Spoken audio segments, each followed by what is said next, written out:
There's a number almost everyone gets wrong before they quit their 9 to 5.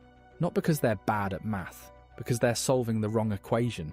Most people spend years watching one number, their portfolio balance. Every month checking the app, watching it slowly climb towards some target they read about online. That number matters. But here's the thing, your portfolio balance only tells you if you can quit. What it doesn't tell you is when or whether you'll actually survive the first few years once you do. Today we're building the right one, from 3 income sources, a hidden expense almost nobody prices in, and a withdrawal rate calibrated to when you actually plan to leave. And along the way, we're going to cover 2 forces that can quietly destroy even a perfect plan, and exactly how to defend against each one. There are 2 finish lines in this game. Almost nobody knows the second one exists. The first is the crossover point, the moment your passive income exceeds your monthly expenses. A lot of people in the financial independence world treat this as the finish line. Cross it, celebrate, plan your exit. Here's the problem. The crossover point is just a snapshot. Today's dollars, today's market, today's expenses. It tells you the math works right now, on paper. The second finish line is called the quit point. Reaching it means your income isn't just covering your bills today, it's stable, predictable, and built to hold up against forces that are actively working against you for the next 30 or 40 years. Most quit plans stop at line 1. Today we're building to line 2, and it starts with a different question. Instead of how much do I need in my account, we're asking, where is my money actually coming from every single month? And is it enough? That's 3 income legs, plus 1 expense almost everyone forgets to price in. Let's build it. Leg 1, portfolio withdrawals. This is where the 4% rule comes in, and where most people only get half the story. The rule says, withdraw 4% of your portfolio annually, and statistically, your money lasts 30 years. That 30-year window was baked into the original research. If you're leaving at 62, fine. But quit at 45, and you're working with a 45 or 50-year window. The math changes significantly. Your withdrawal rate has to be calibrated to when you actually plan to leave. Quitting at 60 or older? Historically, 4% has shown strong success rates across 30-year windows. Early to mid-50s, 3.5% gives you more runway. In your 40s, you're looking at 3% to 3.25%. Let's make that concrete. Monthly expenses of $4,500. At 4%, you need $1.35 million. At 3.5%, it's $1.54 million. At 3%, it's $1.8 million. Same lifestyle. Very different numbers, driven entirely by when you quit, not how much you spend. Leg 2, bridge income. Even $500 to $1,000 a month in semi-passive income, consulting, a rental, or a small side project changes the math more than most people expect. At $800 a month, bridge income alone eliminates roughly $274,000 from your required portfolio at a 3.5% rate. And it creates a third path, a partial exit that pulls the quit point within reach far sooner than most people realise. Now stay with me, because this next leg is where most people either buy themselves years of freedom or leave hundreds of thousands on the table by getting the timing wrong. Leg 3, additional income sources. This is where Social Security, pensions or annuities live. Build Social Security conservatively at 75% of your projected benefit. Current projections from the program's own trustees suggest it would pay around 75 to 80 cents on the dollar, even if no legislative changes are made. It's not what we were promised, but it's not zero. And delay claiming to 67 or 70, and you add $800 to $2,000 a month in income that is inflation adjusted for life, depending on your earnings history, reducing what your portfolio needs to cover by hundreds of thousands of dollars. If you have a pension or annuity, treat it the same way. A guaranteed income leg that directly reduces what your portfolio needs to cover. The larger and more reliable that source, the smaller your required portfolio becomes. There is one expense that does not show up in any retirement calculator, and it is the one that quietly derails more quit plans than almost anything else. Healthcare. Leave before 65 and you lose employer coverage. Marketplace plans for a 50-year-old run $400 to $700 a month before subsidies. For a couple in their 40s, $800 to $1,400, again before any income-based subsidies that may apply. In our example, add $900 a month for healthcare, and the expense baseline jumps from $4,500 to $5,400.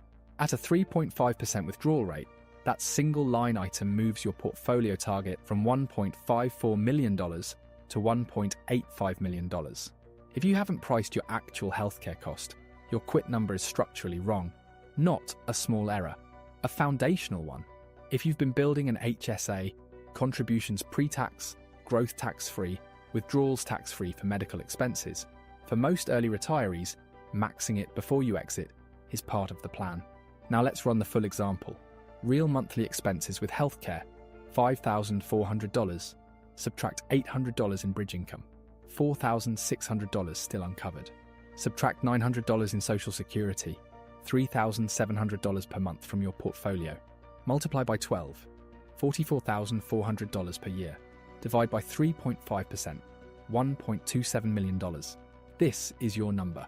Built from your real expense baseline, your real income offsets, and a rate calibrated to when you actually plan to leave.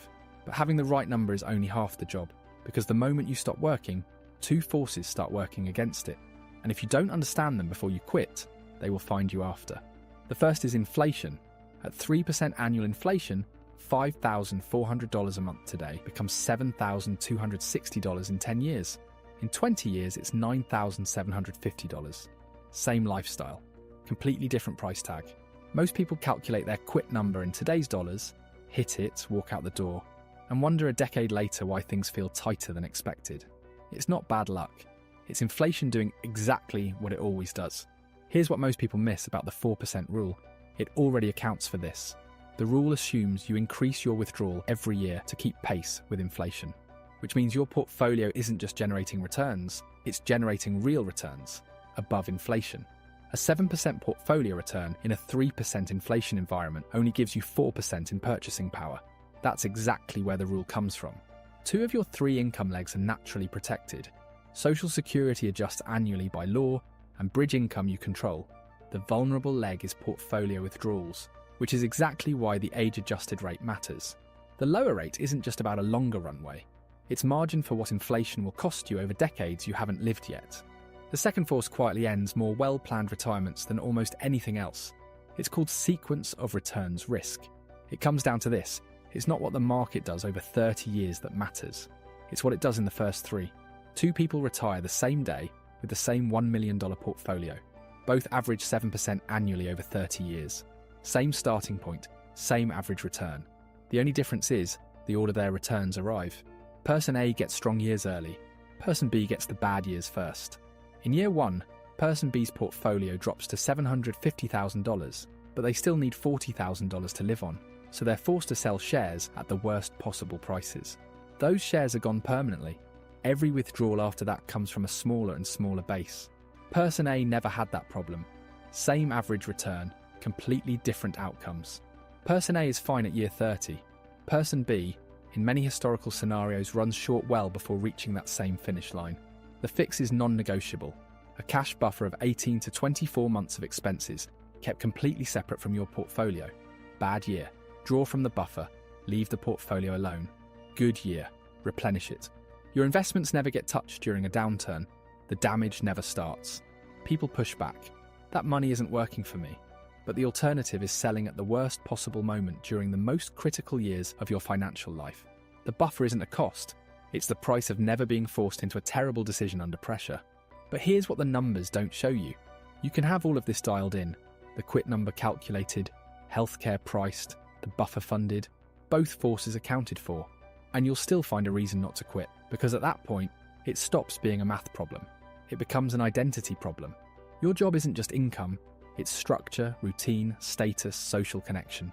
Things you might not notice until they're gone. Quitting without a clear picture of what you're retiring to, not just what you're walking away from, is one of the most common reasons people return to work within 2 years.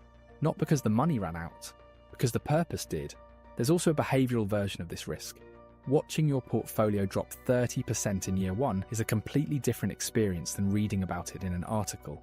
That fear has sent a lot of people back to jobs they didn't need, because they couldn't sit with the discomfort long enough to let the math do its job. Here's the reframe. A market drop in year 1 isn't a failure, it's weather. You planned for it. The buffer is your umbrella. The question was never whether it would rain. Every extra year you stay, when the math already says you can go, has a cost. Not a financial one, a personal one. Time you won't get back. Experience is easier at 52 than at 65. The goal was never to maximize your balance. It was to build a life that no longer requires you to trade your hours for it. Now make it real. 6 numbers. Your expense baseline, your withdrawal rate, your portfolio target, your bridge income, your social security estimate, and your cash buffer. Write them on one page. That's the difference between a dream and a date on the calendar. Everything else is just noise. Somewhere right now there's someone sitting at a desk they hate, staring at a portfolio balance that never feels big enough, convinced that freedom is still years away. Maybe that was you at the start of this video. The math was never the problem. The target was.